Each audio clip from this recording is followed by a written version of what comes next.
predicando aquí hará 3, 4 meses, ¿se acuerdan, Federico? Él fue el hombre que Dios usó para levantar este espíritu misionero. Con él organizamos una conferencia en el año 86, se llamó Misión 86, en medio del Mundial de Fútbol. Pero fue lindo, porque cuando Brasil perdió, el predicador era Edison Queiroz, un brasilero, al que estábamos esperando con un entusiasmo. Luego se organizó Misión 89 en Mar del Plata, y luego algunas otras conferencias, pero por alguna razón se dejaron de hacer. Yo he animado muchos a los líderes de misión para que hagan otra conferencia, y va a haber otra conferencia en octubre del 2015 en la ciudad de Buenos Aires sobre el tema de misiones. Y nosotros hemos tomado esta decisión de ser una iglesia misionera. Así que cada miembro, cada persona que se hace miembro de la iglesia, cuando ve el compromiso de membresía, uno de los puntos es que se compromete a sostener a los misioneros. Se lo decimos antes de que entre a la iglesia. Mire, apenas usted pisa el pie aquí y se hace miembro, usted se convierte en un deudor. Me acuerdo, había una de esas publicidades institucionales que eran muy buenas, que fue premiada. Me impresionó una publicidad sobre la deuda interna de los Estados Unidos, porque no solamente tenemos deuda los argentinos.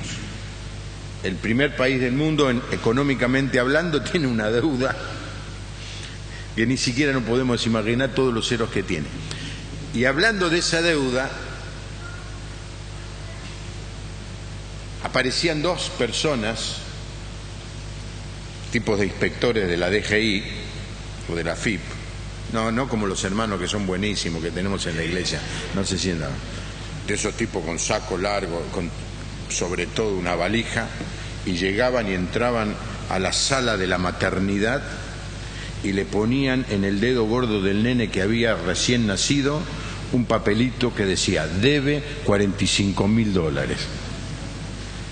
Me quedó eso, porque apenas nacés en Estados Unidos sos deudor de esa gran deuda externa o interna. Y nosotros somos deudores. El apóstol dice: yo soy deudor, y la iglesia es deudora, y cada miembro de la iglesia La Puerta Abierta tiene un compromiso, más que hablar de una deuda, un compromiso, y es de seguir sosteniendo la obra misionera. Así que nosotros animamos a los hermanos a que hagan un pacto de membresía, un pacto de compromiso a las misiones. Aparte de la ofrenda que hemos dado recién, invitamos a los hermanos a que sean parte de la traducción bíblica en Malasia, que sean parte de la construcción de baños en Marruecos, que sean parte del trabajo que hacen nuestros hermanos en los Emiratos Árabes, que seamos parte del trabajo que se está haciendo a través de nuestros hermanos Orlando en España, y también de otros misioneros a los que estamos apoyando.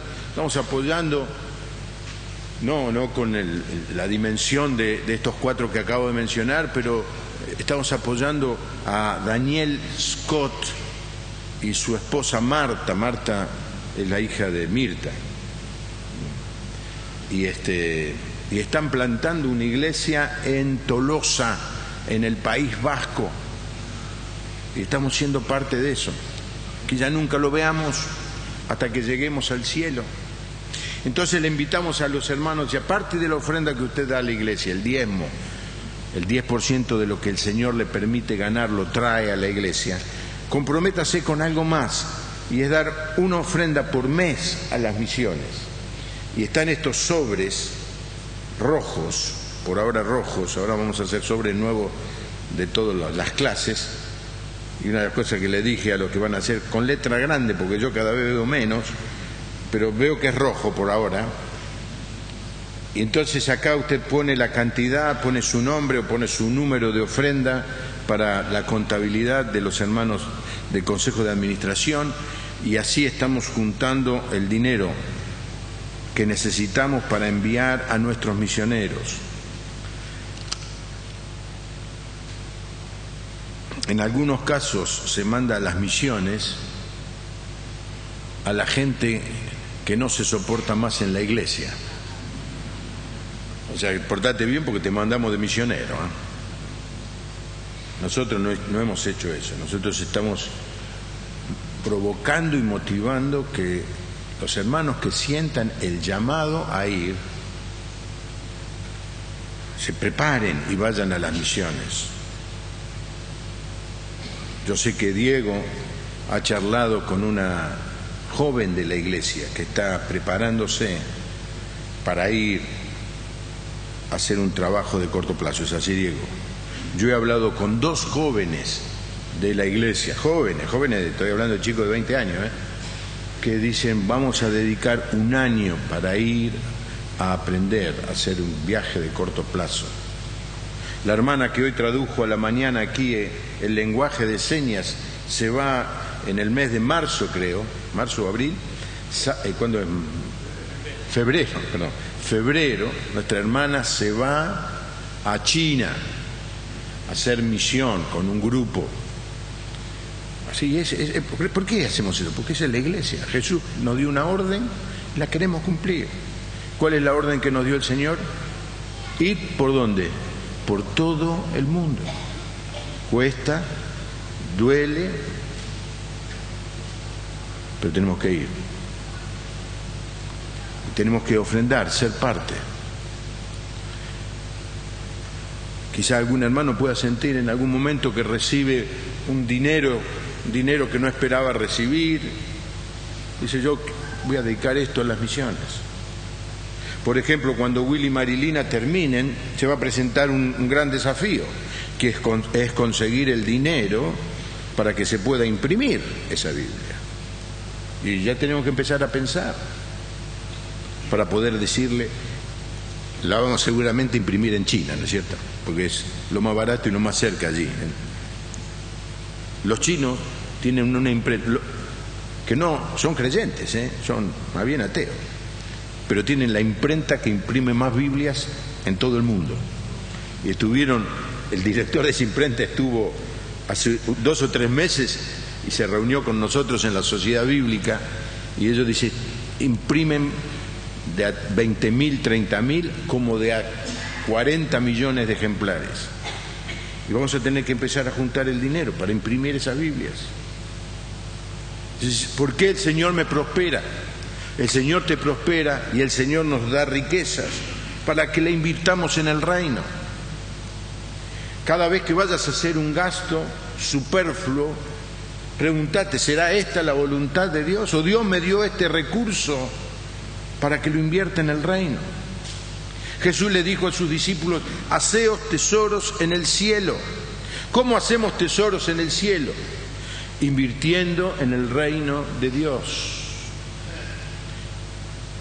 Quizá alguien esté aquí y diga, bueno, yo no sé cuántos años más voy a vivir y no tengo herederos,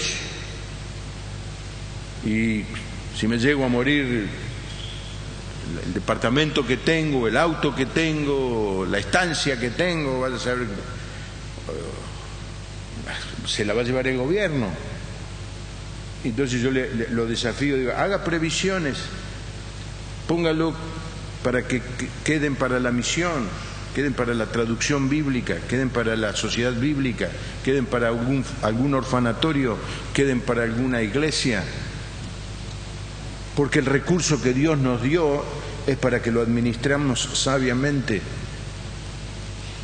Hoy un hermano me decía que gracias a Dios sus negocios están andando bien y está saliendo de algunas deudas que tiene. Y me terminó diciendo, porque yo quiero poder salir a la obra misionera una vez que esto esté terminado, siento el llamado, algo así me dijo.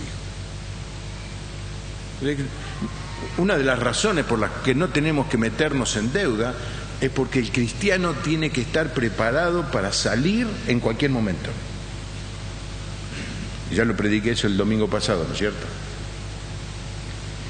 Así que somos una iglesia misionera y vamos a seguir siéndolo. Porque, hermanos, tenemos que sostener a los misioneros. Los otros días di una charla entre 3 o 4 personas, no una multitud.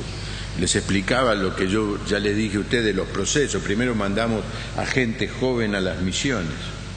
Después esta gente tuvo hijos y después estos hijos volvieron para estudiar y después los misioneros empezaron a venir para cuidar a sus padres que se morían. Y luego va a llegar el momento, hermanos, que vamos a tener que cuidar a los misioneros. Porque nuestros misioneros van a envejecer también. La iglesia tiene que estar preparada para eso. Porque eso es el mandato que el Señor nos dio. Así que, hermanos, estamos muy contentos con lo que estamos haciendo, pero soñamos con poder hacer mucho más. Y oremos por las misiones. El Señor le dijo a los discípulos, la mies, o sea, el trabajo que hay, el campo a cosechar, es muy, muy grande. Pero los obreros son pocos. ¿Y cómo terminó esa frase? Orad al Señor de esos campos, que es Dios, que envíe obreros al trabajo. Así que una de las cosas que tenemos que hacer, Señor, ¿seré yo? ¿Me vas a llamar a mí? Y el Señor ha llamado a nuestros misioneros, y quiero contar el llamado a Abel y Tita. Abel era la persona de confianza de los pastores, era la persona más allegada a nosotros. Estoy hablando del año 2000. Y Tita era una mujer que Dios utilizaba muchísimo dentro de la iglesia. Y los pastores, 2 pastores, estábamos en la casa de un amigo mío en Roma el 17 de febrero del año 2000, y el matrimonio nos decía llorando, por favor, envíennos un matrimonio misionero a Salerno, porque la iglesia que plantamos en Salerno, ahora que nos hemos venido a Roma, se va a perder. Y nos quedamos, por supuesto, pensando, ¿a quién vamos a mandar? Misionero. Un misionero tarda 2 años, 3 años en prepararse. Pero el Señor nos puso en el corazón, bueno, pero Abel y Tita ya están preparados, tienen familiares en Italia, los 2 son hijos de italianos. En el mismo día, Abel y Tita iban a visitar al pastor Miguel Fabiano en Uruguay. Iban en el micro, Abel estaba dormido y Tita sintió del Señor. El Señor le decía, si los pastores te dicen que vayas a algún lugar, ¿qué vas a hacer? Y ella dijo, y voy a responder al llamado, a la indicación. E hizo algo que recomiendo a las esposas no hacer, y es despertar al esposo en la siesta. Y lo despertó y dice, Abel, si los pastores nos dijeran que fuéramos a algún lugar a hacer misión, ¿qué haríamos? Y Abel, un hombre extraordinario, le dice, iríamos. Así que nosotros, eso era el 17, el último día que estábamos allí, al otro día subimos al avión, vinimos, sería el 19, los llamamos, ellos volvieron de Uruguay, los llamamos se sentaron delante nuestro y le dijimos, ¿saben por qué lo llamamos? Y Tita me mira y dice, sí, sé por qué nos llamaron. ¿Cómo vas a ver? Queremos desafiarlos a que vayan de misioneros a Italia. Le dice, ¿viste, Abel? Que los pastores nos iban a decir que vayamos a hacer misiones. En 1 mes y medio estuvieron listos para ir a las misiones. Ahora, no eran personas jóvenes. Abel ya estaba jubilado. Tenía más de 65 años. Y el Señor los llevó allá. Y sirvieron al Señor de una manera maravillosa. Lo siguen haciendo. Ya están jubilados y están ayudando a su hijo en el planteamiento de una iglesia en la ciudad de Asti, en el Piamonte italiano, la iglesia de la Aperta Aberta, algo así, no sé. Se llama Puerta Abierta, pero en italiano. Y el Señor, ahí están en la lucha trabajando. Y fue emocionante porque mucha gente me dijeron, jamás pensamos que una persona mayor puede salir a la obra misionera. Pero ¿dónde dice en la Biblia que a las misiones van solamente los jóvenes? Dios usó a Moisés. ¿Saben qué edad tenía Moisés cuando Dios lo llamó? 80 años. ¿Qué edad tenía Caleb cuando le dijo a Josué, déjame a mí la parte difícil de los lugares donde hay gigantes que yo me hago cargo? ¿Cuánto tenía? Más de 80 años. Dios utiliza a cualquiera porque somos instrumentos en las manos de Dios. Y Dios puede estar llamando, y dijimos alguna vez y lo quiero repetir, una de las cosas que me sorprendió cuando estuve en Estados Unidos, me hice amiga de gente ahí, y una señora que me conoció me dice, ay, dice, tengo mi hijo en la Argentina. ¿Cómo es que tiene? Sí, dice, terminó el college, o sea, algo así como el principio de la universidad. Y como mormón, él dedicó 2 años a predicar y vino a la Argentina. Y yo siempre pensé, ¿por qué no desafiar a los jóvenes que dediquen, después de terminar el secundario, después de terminar la universidad, 1 año a servir al Señor? Y ya hay algunos hermanos, algunos jóvenes que están comenzando a responder. ¿Pero qué de los adultos? Claro, es difícil dejar el trabajo, difícil dejar la familia, pero nos gustaría que toda la iglesia, por lo menos en el próximo año, hiciera un experimento de misión a corto plazo, que puede ser 4 horas una tarde, un día, yendo con la gente de cera a limpiar un orfanatorio, o 2 días, o un fin de semana, o un fin de semana largo, que todos puedan salir a hacer misión, porque el Señor no habla a los perezosos, habla a la gente que está trabajando. Por eso, si vos me preguntás, a mí el Señor nunca me dijo nada. Y no, si vos estás durmiendo la siesta, Él es muy respetuoso, no te quiere despertar. Y el texto de Efesios es para vos en todo caso. ¿Se acuerdan que dice? Despiértate tú que duermes y te alumbrará Cristo. En el boletín hay una hoja que hay que leer hoy. Las otras la puede leer mañana o la semana que viene. Pero esta hoja es las 5 y las 6. El coro estuvo dando un concierto ayer en la plaza aquí cerca, y los hermanos de SER fueron, ¿no? Y con Daniel, ¿dónde está Daniel Romero? ¿Está? Allá está, Daniel Romero, que es, ponete pie, Daniel, porque la gente no te conoce mucho. Daniel Romero es el embajador, el ministro de Relaciones Exteriores de la Iglesia. Él es el que está conectado con todos, así que si cae preso, llámelo a él. Él conoce al jefe de policía. Entonces, él está en contacto con la comuna el CGP10, ¿no?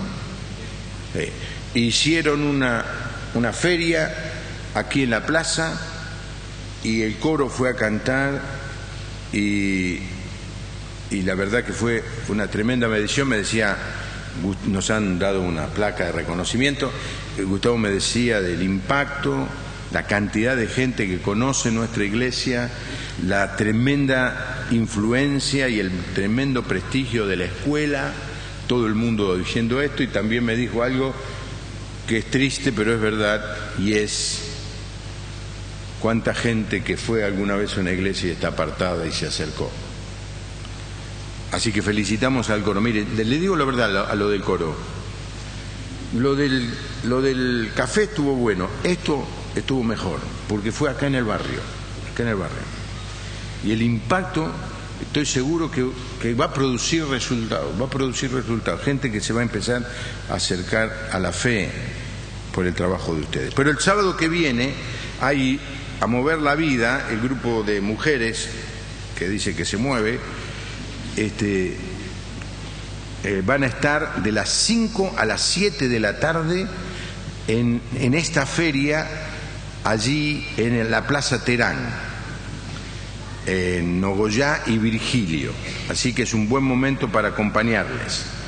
El Ministerio Bartimeo va a ser la segunda parte del taller de liberación, restaurando las heridas y actitud del pasado. Esto es el próximo miércoles de 19 a 22.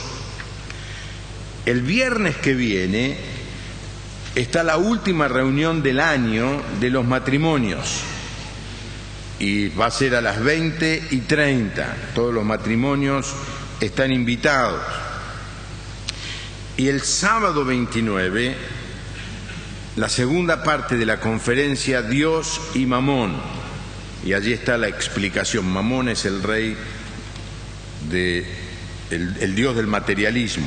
Todos los que se quieran inscribir, allí hay una mesa, así que acérquense a la mesa para no perderse esta conferencia en donde se enseña cómo usar los recursos que Dios nos da. El mensaje de hoy va a ser breve, tiene que ver con Esteban.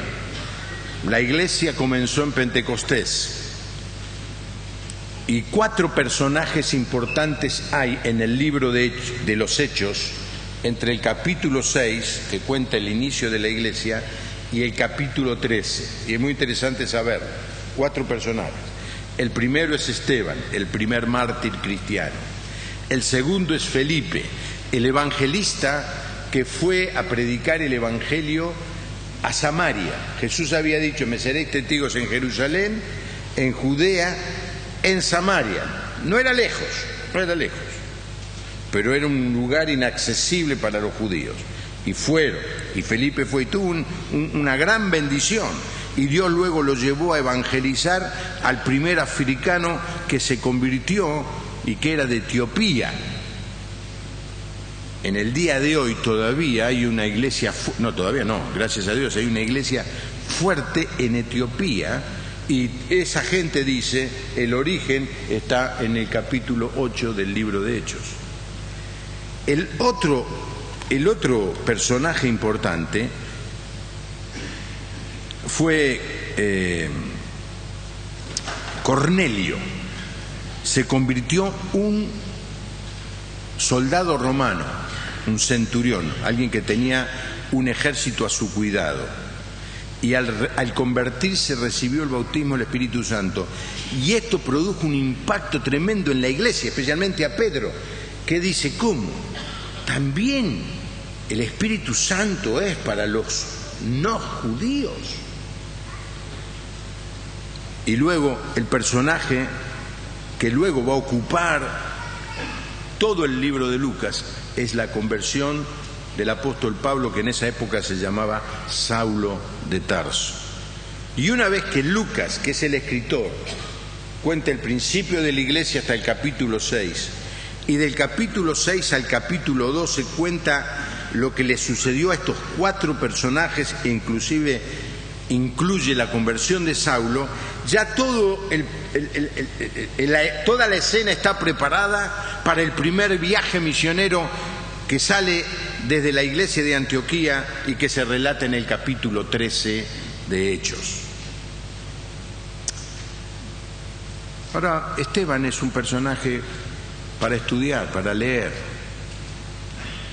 porque tiene algunas características que yo quiero resaltar en esta noche. Aparece en el capítulo 6, cuando por un problema que había en la iglesia de una mala distribución de comida entre los que necesitaban comer, y los apóstoles no estaban haciendo bien el trabajo, y la gente se quejaba, los apóstoles le dijeron, versículo 3, buscad pues, hermanos, de entre vosotros a 7 varones de buen testimonio, llenos del Espíritu Santo y de sabiduría, a quienes encarguemos de este trabajo, el repartir comida. Y nosotros persistiremos en la oración y en el ministerio de la palabra. Agradó la propuesta a toda la multitud y eligieron a Esteban, varón lleno de fe y del Espíritu Santo. Esteban, varón lleno de fe y del Espíritu Santo.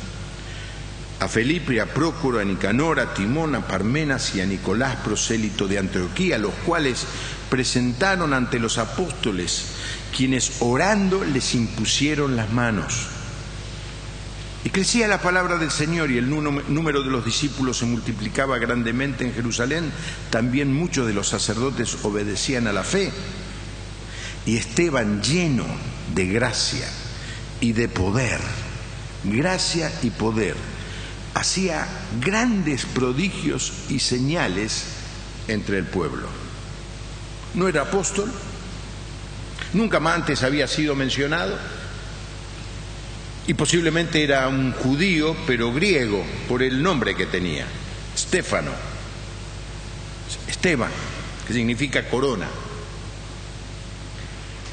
Y aparece aquí, su vida es un modelo para imitar, un modelo que debe marcar la vida de los misioneros, como la vida de cada creyente, porque todos somos misioneros, todos tenemos una misión que cumplir. Déjenme decirles 6. La primera, tenía buen testimonio. Su conducta revelaba lo que era. Frente a un problema fue elegido por los hermanos como alguien que era parte de la solución y no parte del problema. La primera característica de un cristiano debe ser el buen testimonio. No el de la iglesia, no el que damos el domingo aquí, el que damos en la semana, en el barrio, en el trabajo, como nuestro carácter, como nuestro vocabulario, cómo manejamos nuestras reacciones, qué hacemos cuando hay un problema en donde estamos. Y uno de los grandes problemas, los grandes déficits de la iglesia hoy es que los creyentes no son conocidos por su buen testimonio. Antes venía, me decía, pastor, dice, ¿me puede mandar una persona que pueda trabajar en su casa? Y dice, usted no es de la iglesia. No, yo no soy de la iglesia, pero quiero algo de la iglesia porque sé que son buena gente. ¿Por qué? Porque un buen testimonio. Alguien había dado un buen testimonio. ¿Cómo es tu testimonio? ¿Qué dicen los demás de vos? ¿Qué dicen tus compañeros de trabajo, tus compañeros en la facultad? Un buen testimonio. Voy a saltar las características que se suponía tenía que tener un diácono que están allí en 1 Timoteo. Y voy a ir a la segunda característica de Esteban. Estaba lleno de sabiduría, era alguien con entendimiento, no tenía solamente conocimiento. Conocimiento puede tener una persona inteligente que estudia, pero se necesita ser sabio. Y aparecen aquí 2 oraciones que también voy a saltar por la hora, en donde el apóstol Pablo está escribiendo la carta a los Efesios y 2 veces interrumpe lo que está escribiendo para orar. Dice, primero empieza diciendo, por esta causa yo, y empieza a hacer la oración. ¿Y qué es lo que pide en la primera oración? Que los creyentes tengan espíritu de sabiduría y de revelación y conocimiento. Está pidiendo por sabiduría para nosotros. Y tenemos que pedir, Señor, dame sabiduría. Señor, dale sabiduría a los pastores, dale sabiduría a los hermanos. Para que entiendan 3 cosas. La esperanza a la que nos ha llamado, la riqueza de la gloria de su herencia, lo que vamos a recibir cuando lleguemos en los cielos, y la supereminente grandeza de su poder. 3 cosas: el llamado, el futuro que nos espera y el poder que tenemos a nuestra disposición. Y luego en el capítulo 3, versículo 14, vuelve a orar y ahora dice, Señor, quiero que oren para que sean capaces de comprender, y explica allí que sean capaces de comprender el amor que excede a todo conocimiento, el amor de Dios. ¿Y de dónde sacó Esteban sabiduría? De estudiar la palabra de Dios. Dice el texto que cuando se defendieron, porque ustedes saben que era tal el prestigio de Esteban, tal los milagros que hacía, que los judíos, los enemigos, lo agarraron y lo llevaron a un juicio. Y dice, pero unos que eran de la sinagoga llamada de los libertos y otros que eran de Cirene, Alejandría, Sicilia y Asia, se pusieron a discutir con Esteban, pero como no pudieron superar la sabiduría y el espíritu que Dios le daba, es decir, no podían, se encontraban con un hombre lleno de sabiduría. La sabiduría es la capacidad de aplicar el conocimiento a la experiencia diaria o ante un problema concreto. No es sentido común, tampoco es experiencia, viene de estudiar la palabra de Dios. Dice el Salmo 19, no está en las transparencias, el Salmo 19 dice, la ley de Jehová es perfecta que convierte el alma, el testimonio de Jehová es fiel que hace ¿qué cosa? Sabio al sencillo. No importa cuán simple seas, quizás no tengas conocimiento, ni tengas título universitario, podés ser sabio si estudias la palabra de Dios. Y es lo que hacía Esteban. ¿Cuál es el segundo déficit de muchos cristianos? Primero, que no tienen buen testimonio. ¿Y por qué no tienen buen testimonio? Pues no son sabios, no saben cómo conducirse, andan por la vida sin GPS, están perdidos. Y cuando viene a la iglesia el pastor, ¿qué tengo que hacer en esto y en esto? Y qué sé yo, preguntárselo a Dios. Y la sabiduría viene por estudiar la palabra de Dios. En tercer lugar, Esteban estaba lleno del Espíritu Santo, porque los apóstoles les habían dicho a los hermanos que busquen entre ellos hombres de confianza, es decir, de buen testimonio, entendidos, es decir, gente sabia. Y en tercer lugar, lleno del Espíritu Santo. Hermanos, es imposible hacer la tarea y vivir la vida cristiana como Dios quiere sin la presencia del Espíritu Santo en nuestra vida. Imposible. Pablo le dice a los creyentes en Éfeso, no os embriaguéis con vino en lo cual hay disolución, antes bien, sed llenos del Espíritu Santo. ¿Cómo se puede tener el Espíritu Santo? Muy simple, pidiéndole a Dios. El Señor dijo, el Señor Jesús le dijo a sus discípulos, si ustedes, no está este texto, si ustedes, que son padres imperfectos, le dan a sus hijos lo que ellos le piden, ¿cuánto más vuestro Padre le dará a ustedes, si ustedes les piden, ¿qué cosa? El Espíritu Santo. El Señor nos dijo cómo se consigue el Espíritu Santo.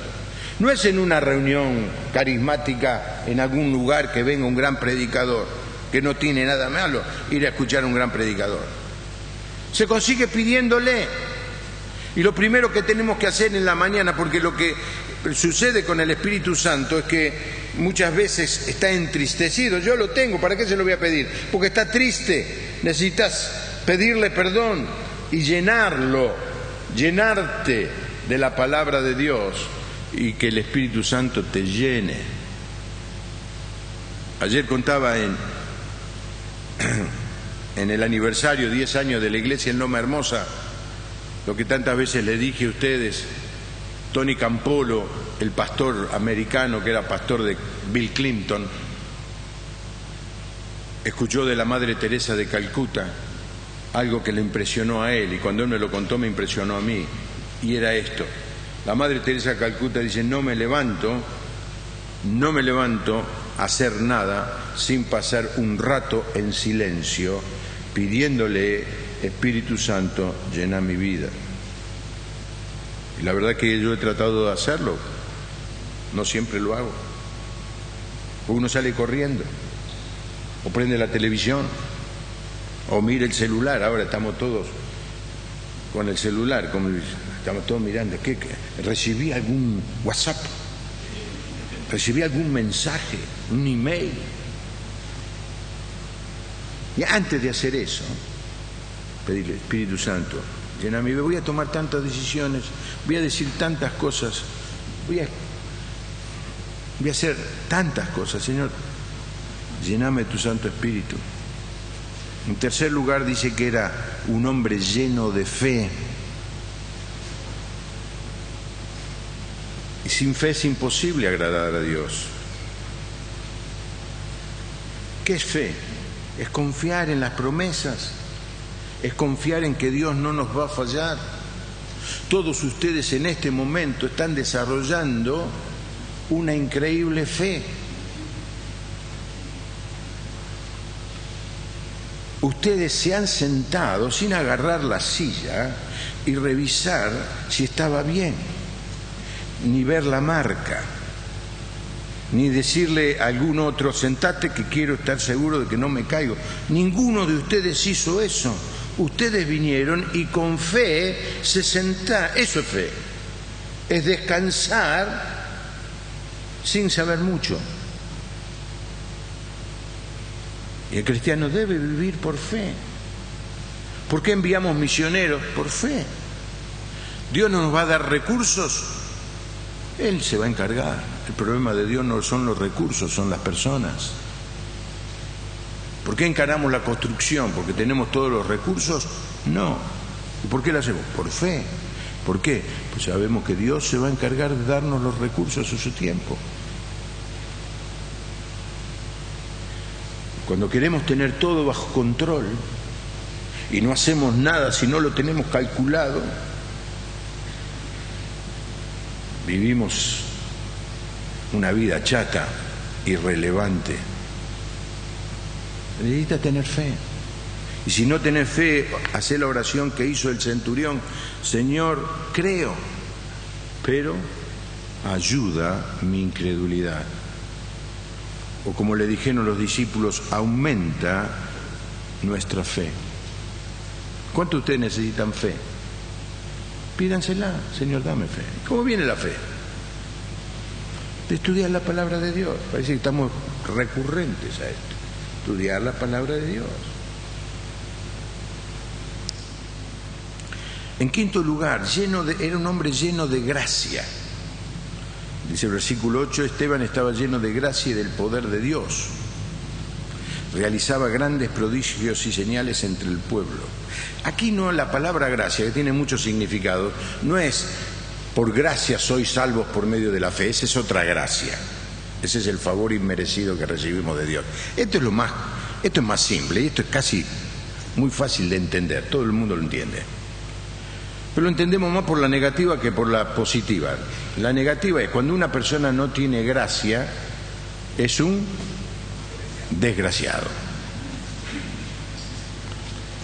Gracia es alguien que es feliz, alguien que es dulce, alguien que es cálido, alguien que es gentil. Y Esteban era todo eso. El Señor Jesús fue mencionado que tenía eso, dice: y todos daban buen testimonio de él y estaban maravillados de las palabras de gracia que salían de su boca, y decían: ¿no es este el hijo de José? De la abundancia del corazón habla la boca. Lo que decimos refleja lo que hay dentro nuestro.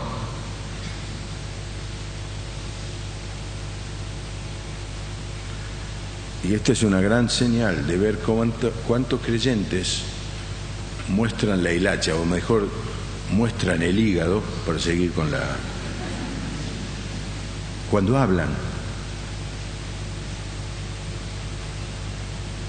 Porque el texto en Efesios 4:29 dice: ninguna palabra corrompida salga de vuestra boca, sino la que sea buena para la necesaria edificación, a fin de dar gracia a los oyentes. Quiero que lean conmigo fuerte la primera palabra de este texto: ninguna. ¿Puede decir el creyente malas palabras? Puede, pero no debe. ¿Por qué? Porque el texto dice ninguna. La de B larga la dicen todos, tampoco. La P, esa, ¿no? Tampoco. Menos la H. Ninguna. ¿Cómo te das cuenta que una persona es creyente? Por el vocabulario que tiene. Es lastimoso, ¿eh? Antes era común que la gente te dijera: vos sos evangelista, ¿no? Sí, ¿por qué? No decís malas palabras. Ahora no sé cuánta diferencia hacemos con nuestro vocabulario. Sus palabras, sea vuestra palabra, dice Colosenses, siempre con gracia, con dulzura, con amabilidad, sazonada con sal, para que sepáis cómo debéis responder a cada uno. El texto decía: para la edificación. La persona que escucha lo que decimos salga edificada, salga alentada, salga bendecida. Va a haber este taller sobre sanidad interior, y me decían los hermanos que hicieron esto: sorprendente la cantidad de gente que viene herida, y una de las heridas que traen es los insultos, las descalificaciones que recibieron de sus propios padres. Sos un idiota, no servís para nadie, ojalá no te hubiera tenido. Palabras edificantes, ¿no? La palabra debe ser, a nuestros hijos y a todos, palabra que la persona le haga crecer. Y si no tenés una buena palabra, hace algo que nos cuesta mucho hacer, es cállate la boca. Miren la dulzura o la gracia de Esteban. Lo estaban apedreando. Era un pozo, una depresión, a las afueras de Jerusalén. Lo metían ahí a la persona que iban a apedrear, estaba lleno de piedras, y le entraban a tirar piedra hasta que lo mataban a pedrazos. Eso es lapidar.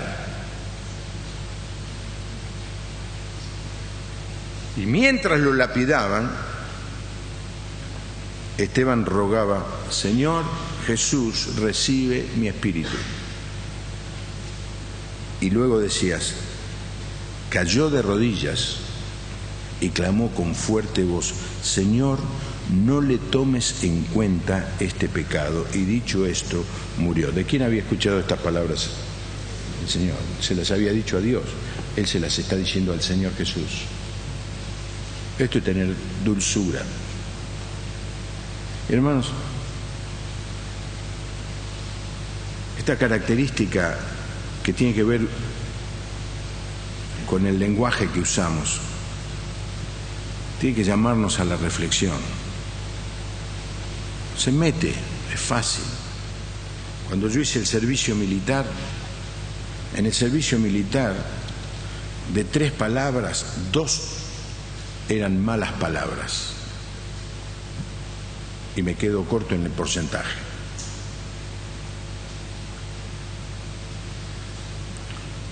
No había terminado yo el servicio militar y ya empecé a dar clase en la escuela. Me daba miedo hablar, porque se me había contagiado. En vez de llamar a otro, de decirle, che, vení.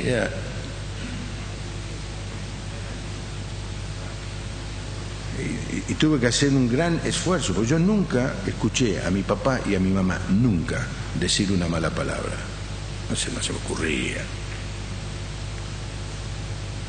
Yo nunca he dicho una mala palabra delante de mis hijos y trato de nunca decirla. Y si vos las decís, no la digas más. Todos dicen malas palabras. ¿Y cuál es el problema? ¿No te acordás del mensaje del vez pasado, del domingo pasado? Daniel propuso en su corazón no contaminarse con el vocabulario. No. Parezco un idiota. Bueno, preferible parecer un idiota para los hombres, pero hacer que el Señor esté contento con nuestra conducta. Y por último, dice, Esteban estaba lleno de poder. Como Esteban estaba lleno de gracia y del poder de Dios. Realizaba grandes prodigios y señales entre el pueblo. Pablo, en esa oración, en Efesios, dice que puedan saber el poder que tienen los hermanos en Éfeso a disposición de ellos. Y luego escribiéndole a Timoteo, en 2 Timoteo 1:7 le dice, porque no nos ha dado Dios un espíritu de cobardía, sino de poder, de amor y dominio propio. ¿Qué nos ha dado Dios? Un espíritu de poder. ¿Hay poder en Dios? Sí, pero hay poder también. Debe haber poder en el creyente. Y la manera es pedírsela. Señor, dame ese poder que decís que tenés disponible para nosotros. Y entonces cuando vengan las malas circunstancias las vamos a poder enfrentar porque vamos a estar llenos del poder de Dios.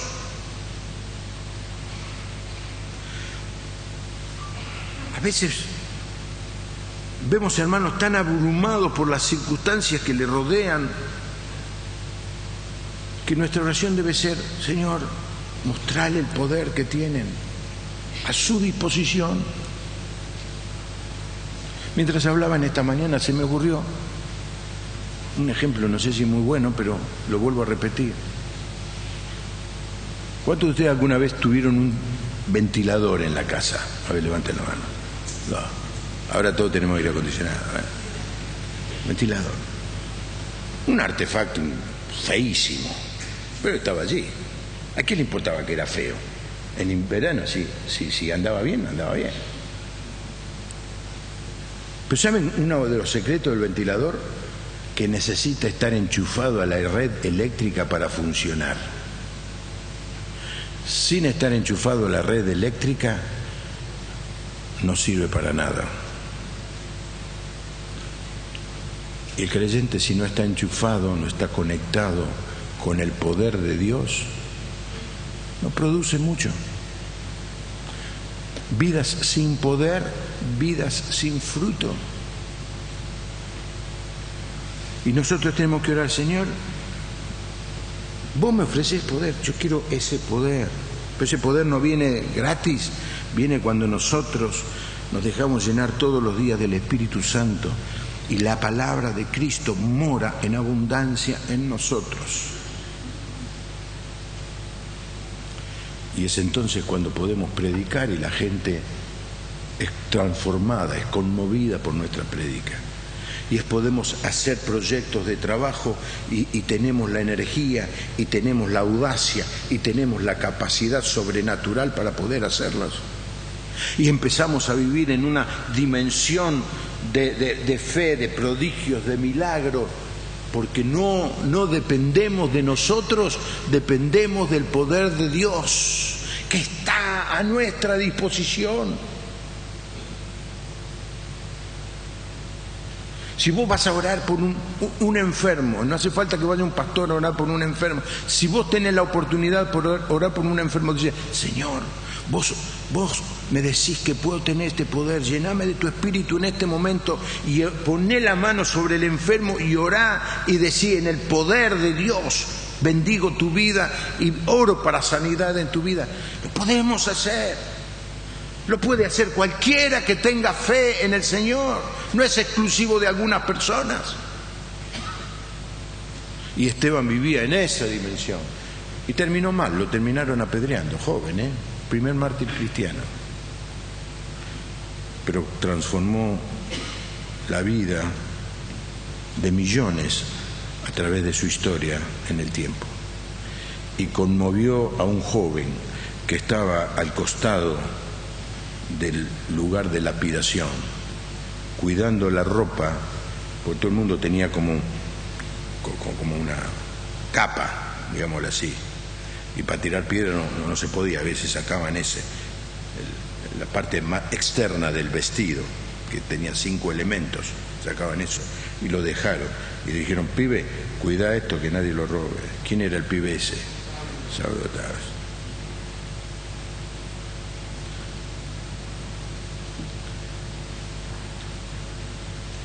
El éxito de nuestra vida no es tener fama, tener poder humano, tener dinero.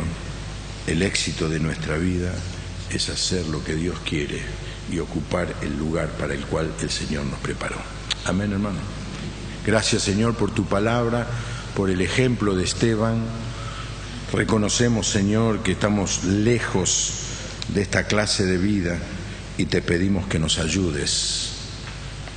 Nos ayudes. Yo te pido a mi hermano que está luchando con su vocabulario, que mañana a la mañana se pueda despertar y pedir ser lleno de tu Santo Espíritu y tú le llenes de tu sabiduría y del poder para cambiar su vocabulario.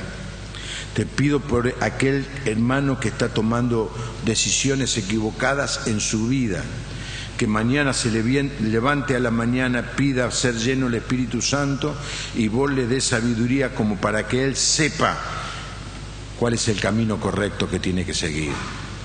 Te pido, Señor, por los hermanos que están siendo inquietados a salir a trabajar y servirte, quizás ser misioneros en países lejanos.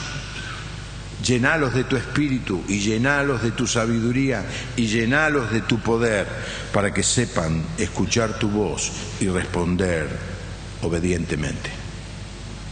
Queremos ser una iglesia, Señor, con todas estas características. Ayúdanos a hacerlo en el poder del Espíritu Santo. En el nombre del Señor Jesús. Amén. Amén. Amén, hermano. Que tenga una buena semana. Gracias.